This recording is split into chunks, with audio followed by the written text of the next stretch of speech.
Workout number 1 this week is going to be your choice between a pyramid and a ladder. All right. For the pyramid, that's going to be 5 times through, and the ladder, that's going to be 6 times through. All right. For the pyramid, we're going to go 5 reps for the first time through, or the first round, then 10 for the second round, 15. All right. We're going to jump up to 15. That's the high point for the third round, the amount of reps, and then coming back down, we're going to do 10 reps on the fourth round, and then 5 reps on the last round, that fifth round. All right, we're going to do 4 movements, 5 times through, 5, 10, 15, 10, 5, amount of reps by round. All right, if you choose the ladder option, that's going to be 6 times through. It's going to be climbing that ladder, 5, 10, 15 reps by round, and then coming back down, 15, 10, and 5. All right, so the ladder is going to be the bigger, more voluminous option if you choose that. All right, the movements, the 4 movements are going to be, first one is the hinge, hip hinge into an upright row. All right, so we're setting up, good stance, feet about shoulders width apart, planting those feet into the floor. All right, thinking about that tripod foot on both feet, base of the big toe, base of the small toe, and the heel, your weight spread evenly throughout those 3 points on both feet. All right, a nice balanced athletic stance. Again, feet planted into the floor, about shoulders width apart. You can make them wider or narrower if you wish. All right, I like them about shoulders width.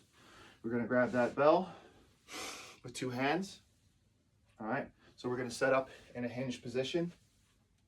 So we're gonna have a slight bend of the knee, and we're gonna think about hinging at the hips. All right, so most of the bending is gonna come at the hips. We gotta make sure we keep our back flat, our spine neutral. All right, keep our shoulders also neutral. We're not rolling our back, all right, or bending at our back too much. So we're gonna grab that bell, and we're gonna lift that bell off the floor and stand straight up. All right, and we're thinking about pushing our feet through the floor.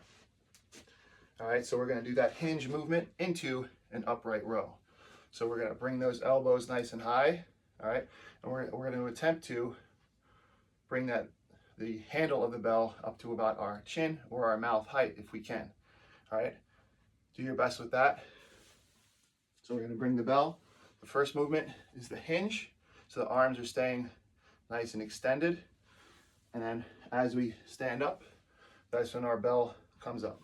All right, so the bell should move in one fluid movement from the floor up to about our chest or our mouth height.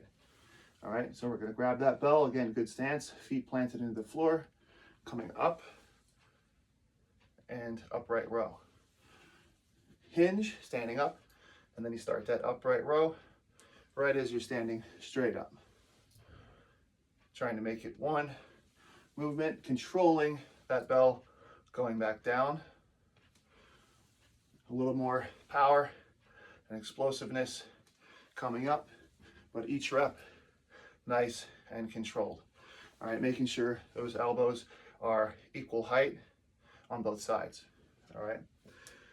Second movement is going to be the around the world. Your choice of an around the world or a side pass. So similar type movements. Around the world, you're going to make sure you're standing in a nice, tight, straight position, keeping that belly, that core nice and tight. All right, stabilizing with the core, with the trunk. All right, bringing that bell around our body or around the world. Nice and controlled. This is going to work your coordination, your grip strength, and you want to make sure you're stabilizing with that core. All right. You can move around a little bit, but keep it tight through the midsection. All right, then you want to switch sides, making sure you do the same amount both ways. So that's the around the world. The second option is the side pass. So we're just passing the bell from side to side, alternating hands here. So passing the bell to one hand and then the other. Again, stabilizing at the core, with the core. Keeping that trunk nice and vertical. We're not bending at all. Keeping it tight. keeping those feet planted into the floor. All right, so one of those two options for the second movement. The third movement is going to be a squat into an overhead press. All right, so for the squat, again, same as the hinge, planting those feet into the floor, setting those feet about shoulders width apart. All right, figure out what you like best or what works best for you. Slightly outside shoulders width or slightly inside shoulders width is okay. All right, those feet should be pointed mostly straight. If they go out to the sides a little bit, that's okay. It might depend on your anatomy. So you want to feel kind of what is most comfortable for you in the squat. So we're going to hold the bell in a front rack. So we're going to hold the bell at either the handles. Bell should be close to your body, or you can hold the bell by the meat. All right, but again, bell stays close to your body. You're going to plant those feet into the floor, thinking about those tripod feet like we talked about, and sitting back into an imaginary chair. And as you come up, that's when you're going to add that overhead press. All right, and ideally for the overhead press, arms should be extended overhead. All right, so going down, sitting in imaginary chair. So the trunk, upper body stays mostly vertical. All right, sitting back into that chair. Most of the bend is coming from the knees, coming up, using that momentum and pressing that bell overhead.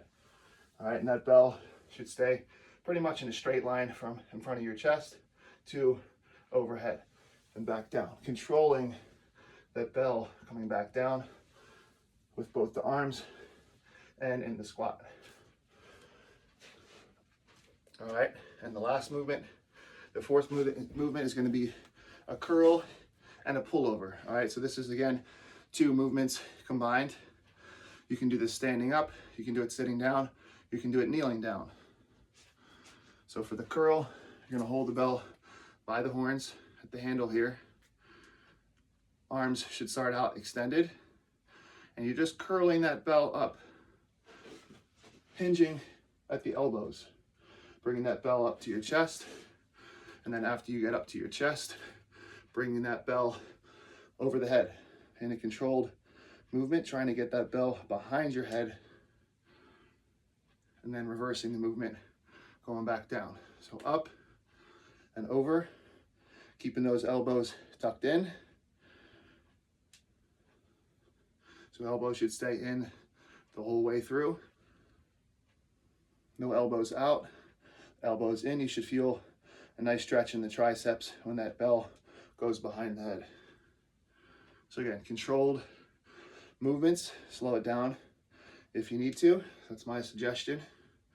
Nice and slow and controlled, focusing on all quality reps. All right. Again, your choice of a pyramid or a ladder, 5 times or 6 times through, depending if you choose the pyramid or the ladder. 5 reps, 10 reps, 15 for the pyramid, and back down 10 and 5 for the pyramid or the ladder. 5, 10, 15, and then coming back down with that 15, 10, and 5. All right, good luck. That's workout number 1.